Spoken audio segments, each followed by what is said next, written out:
namaze kumenya amashuri ya Mutesi navuga ni ikintu cyose yakora. Hari ibintu bimwe by'ibitekerezo azana ari abantu ku ruhande bashaka kugira ibyo banenga, ariko bitewe n'umwanya akoramo akavuga ati nge mbinenze aregena ahita banyureza shenyoko kohereza toka up, noneho we akabimukubita, none nawe akabimanuka neza. None nabaza ngo icyo Skove yabwiwe gukora kiremereye cyane ni igiki burya atagikora. Natansaba imbabazi, ijambo gusaba imbabazi atanabigira birebire ahubwo azisabe, cyangwa se wenda aze kuvuga ko dore imboga ibyo yigize, erege ibyo ifi yigira mu mazi akajamo nka gukundaho, ntago ibyo yigira mu mavuta, yigira mu mavuta kabisa. Iyo umutambyi yavuze ibintu yambaye fode ntago uza ngukora utuganiro turi aho ngaho.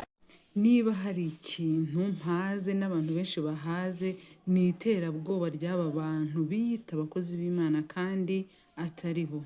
Iyo bashyizemo ingingo yo gupfa cyangwa kubura